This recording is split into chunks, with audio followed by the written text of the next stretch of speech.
Verse 46. And the council agreed thereto unanimously, and moreover to reject all the other gods. So here it was LOOEAMONG, the false Christ himself, that gave the sign on what God to choose out of the five, being Christ himself. And the sign he gave was the cross, the chi in the row, the Christ, the Greek letter X and P, the same Christ symbol he showed them at the Battle of Agatha. Now that they have chosen the Christ as the God of their book, now they will choose a moral representative for their book. Verse 47. The next question was, what moral representative should be chosen? Verse 48. The first ballot brought out the following men: Zarathustra, Thoth, Abraham, Brukma, Atias, Thammuz, Yeshua, Sakiah, Hebron, Belial, Cretit, Krishna, Thaluz, Witoba, and Spio.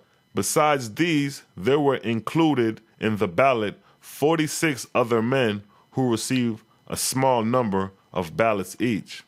So here the council selected 61 moral representatives for their books, many names that we are well aware of. And it is many of these stories that was compiled together in the story of the New Testament under the fictional character who we call Jesus, the Christ. And you have Yeshua caught in the mix of this. Verse 49. God, son of Jehovah, said, Behold, the council of Nicea balloted for 12 months as to what man hear the voice, says though, Jehovah sendeth his matter to a council of men. Verse 50. Constantine said, The gods will not let us choose any man. Now therefore hear me. All the lawgivers chosen by the gods have been Iesu. Now since we cannot make preference as to a man, let us say the man Iesu. Verse 51. Thereupon the name Iesu was adopted, and the sacred books were written accordingly. And it is this term Iesu that is the origin of Jesus, the character used for the New Testament, not to be confused with Yeshua. So here it shows that Constantine was aware of the term Iesu, being a title given to prophets of God. As I stated before, the term Iesu signifies a child who was born with no earthly desires, one who has no earthly passions, and it also signifies neither gender. Zarathustra was born Iesu, the prophet China was born Iesu, Sakiah was born Iesu, and Yeshua was born an Iesu. And it is this term Iesu that Constantine used as his moral representative for his book, which is the New Testament, and in return, which is Jesus, the Christ. Verse 52, God, son of Jehovah, said, The council of Nicea sinned not for the doctrine set forth, as Iesu's were for Jehovah.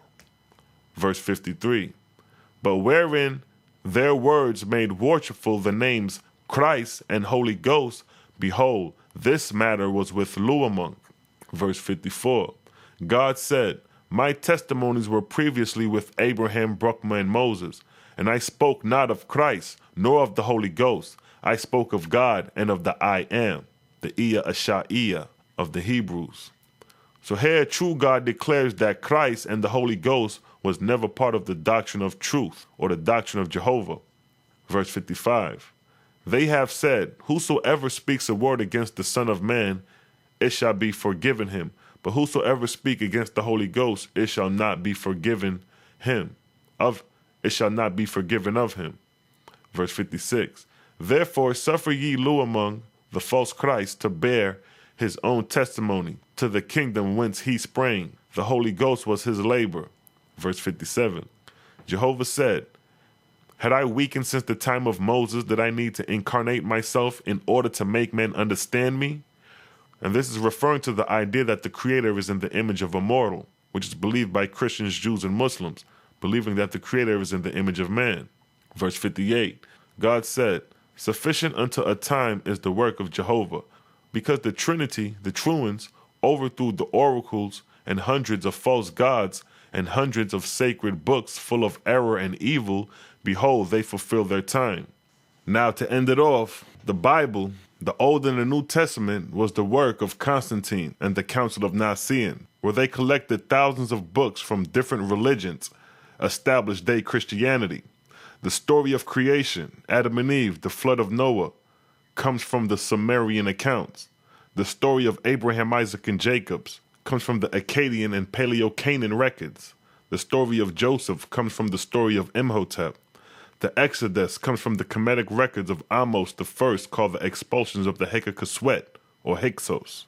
The laws of Leviticus comes from Moses, who was Amenemhet IV. The conquest of the land of Canaan, attributed to the Israelites, comes from the pharaohs of the New Kingdom, which according to the records state they made many campaigns in the land of Canaan. The books of the prophets like Jeremiah, Ezekiel, Isaiah, Hosea were compiled into the Bible, being a record of the Israelite prophets concerning the fall of Jerusalem before and after. And then you have the New Testament with the fictional character named Iesous, Christ, created by Constantine. So first you had the work of the Roman Piso family in the 1st century, then Constantine in the 3rd century, and then you have King James in the 16th century. And this is the origin of the Bible, being a collection of stories from different ancient religions. And with that, I'd like to say peace and blessings and catch you on the next documentary called Gabriel Declares Himself God and the Rise of Islam. Shalom.